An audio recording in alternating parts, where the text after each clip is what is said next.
Charles Haddon Spurgeon, Autobiography, Diary, Letters and Records, Volume 1, by his wife and his private secretary.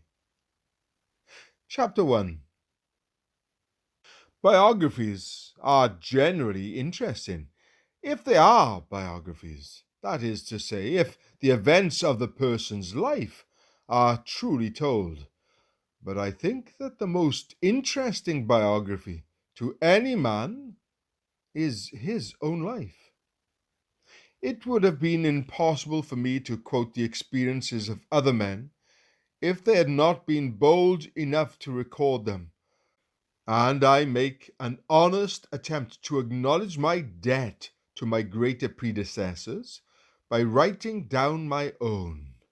Whether this arises from egotism or not, each reader shall decide according to the sweetness or acidity of his own disposition. A father is excused when he tells his son his own life story and finds it the readiest way to enforce his maxims. The old soldier is forgiven when he shoulders his crutch and shows how fields were won. I beg that the license which tolerates these may, on this occasion, be extended to me. C.H.S. The publication of this work carries out a plan long ago formed by Mr. Spurgeon. In the occasional intervals of comparative leisure that he was able to snatch from his busy life's labours, and mainly in the bright sunshine at Mentone, he recorded many of the principal incidents in his wonderful career. As each one was completed, he used joyfully to exclaim, "There's another chapter for my autobiography." And had he been spared long enough, he would doubtless have given to the church and the world a full account of his life as it appeared from his own standpoint. This he has virtually done from the commencement of his public ministry, though not in the connected form in which it is now issued. His preaching was always so largely illustrated from his personal experience that his true biography is delightfully enshrined in the whole series of his sermons, while his own magazine, The Sword and the Trowel, was confessedly autobiographical during the entire period of his unique editorship. His many other published works abound in allusions to the Lord's gracious dealings with him, and these are now for the first time gathered together into a continuous narrative.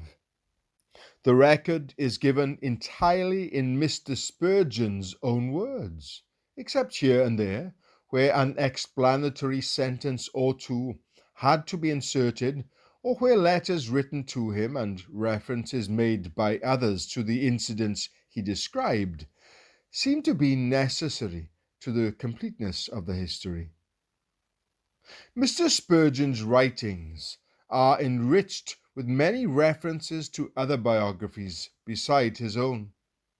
In the year 1870, after reading Mr. Arno's life of Dr. James Hamilton, he wrote, "The value of a biography depends far less upon its subject than upon its author. Milton, mutilated by infamy, and Carey smothered by his nephew Eustace, are mournful instances of literary murder.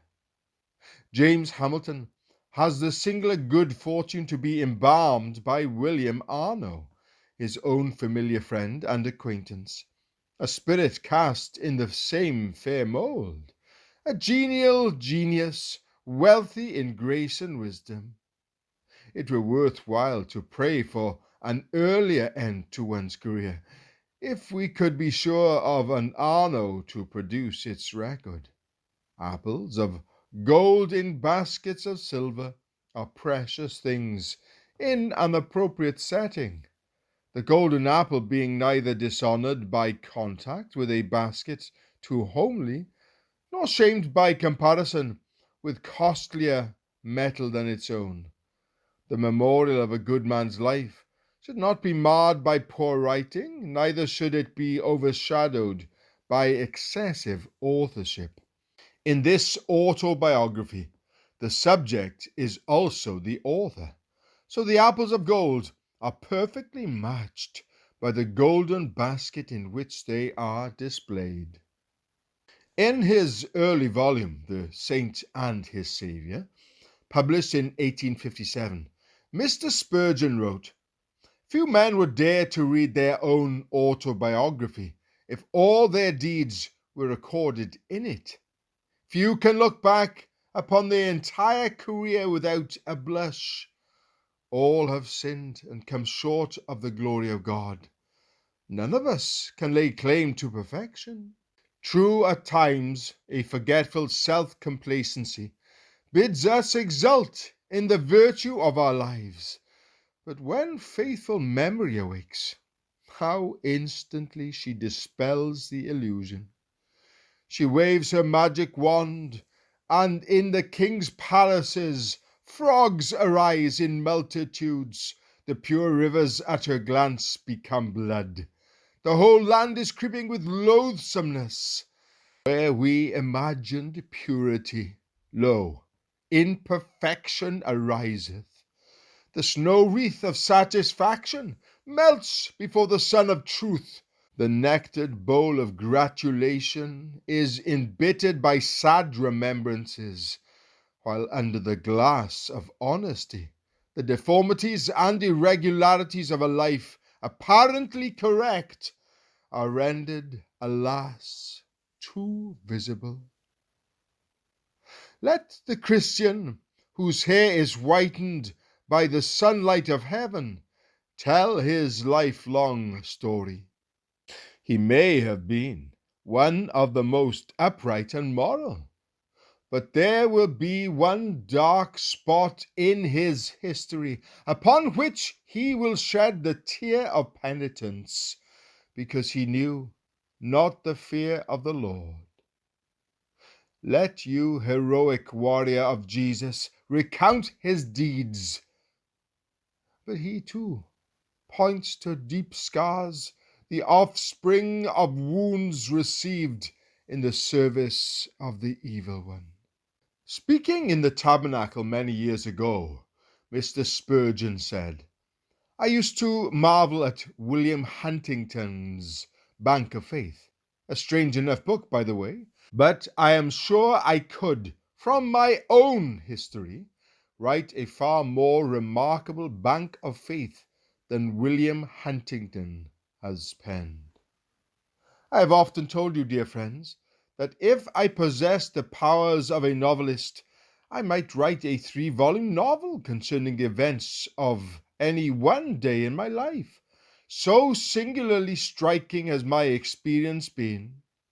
I should never need to describe things from the outside, as I should have plenty of material from within. My life seems to me like a fairy dream. I am often both amazed and dazed with its mercies and its love. How good God has been to me! I used to think that I should sing among the saints above as loudly as any, for I owe so much to the grace of God. And I said so once in a sermon long ago, quoting those lines, "Then loudest of the crowd I'll sing, while heaven's resounding mansions ring, with shouts of sovereign grace."